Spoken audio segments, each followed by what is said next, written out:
رقابت‌های کشتی آزاد قهرمانی آسیا با حذف 2 نماینده ایران امروز همراه بود.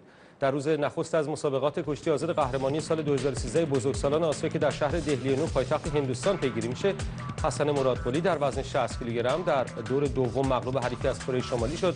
وی در مرحله بخت مجدد نیز مقابل حریفی از هند باخت و از دور رقابت‌ها کنار رفت. محمد طهماسبی زاده در وزن 55 کیلوگرم هم در دور دوم مقابل حریفی از ژاپن مغلوب شد و با توجه به شکست این کشتیگیر مقابل حریف هندی، طهماسبی زاده نیز از دور رقابت‌ها کنار رفت.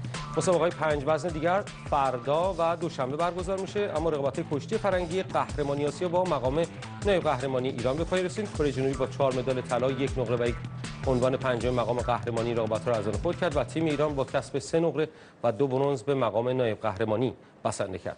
همینک با محمود رضا گران گفتگو می‌کنم که از طریق اسکایپ از بلژیک با ما همراه است. آقای گران، ضمن وقت بخیر به شما. ابتدا مسابقات کشتی آزاد رو مورد بررسی قرار بدیم با توجه به حذف 2 کشتیگیر ایران در 2 وزن اول و با توجه به اینکه وزن‌کشی برخی از کشتیگیران امروز انجام شده و حریفان مشخصاً، شرایط تیم ملی کشتی آزاد ایران رو در این دوره چگونه ارزیابی می‌کنید؟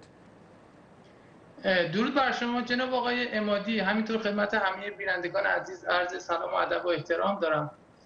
قبل از اینکه به سوال شما جواب بدم، فقط میخوام یک عرض تسلیتی داشته باشم به هموطنان عزیزم. همه مصیبت دیده هایی که از زلزله اخیر خدمتتون عارضم. مسابقات 26مین دوره رقابت کشتی آزاد قهرمانی آسیا امروز در اوزان 55 و 60 کیلو آغاز شد و هر 2 نماینده تیم ما امروز در مقابل رقبای خودشون نتیجه رو واگذار کردن. البته با توجه به اینکه هر 2 این نماینده‌ها کشتیگیران جوونی هم هستند، انتظار زیادی نمیشد داشت. فکر میکنم حضور همین 2 کشتیگیر جوون میتونه برای آیندهشون خوب باشه. فردا هم ما در 120 کیلوگرم آقای پرویز هادی نماینده ما هستش که به نسبت قوره خوبی هم داره. حالا باید ببینیم به چه شکل به کار خودش ادامه خواهد داد.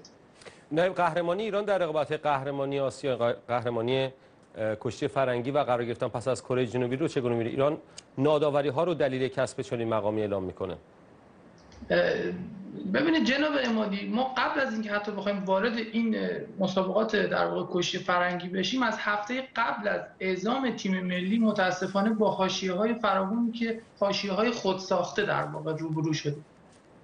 در رابطه با اعزام تیم اصلا شما ببینید کارشناسان اعتقادشون بر اینه که ما به ازای هر 1 ساعت اختلاف ساعتی که هر کشور با محل برگزاری مسابقات داره، لازم هستش که 1 روز تیم‌ها زودتر اعزام بشن به محل مسابقات، در حالی که 3 وزن اول ما در روز وزن‌کشی به مسابقات رسیدن. اعلام شد که هندی‌ها کارشکنی کردن، در حالی که واقعیت این هستش که تیم ما باید حدود 30 تا 35 نفر اعزام می‌شدن.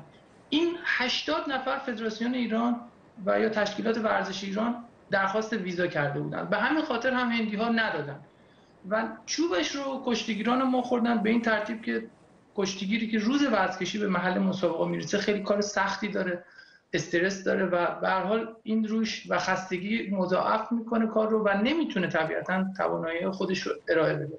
در خصوص داوری ها، واقعیتش اینه که آقای حسن رنگرز و همینطور سایر مسئولین اعلام میکنن که در کشتی 96 کیلوگرم 4 بار کشتیگیر ما حریف قزاق رو ضربه فنی کرده ولی داورها نگرفتن. به نظر خیلی مسئله عجیبی میاد.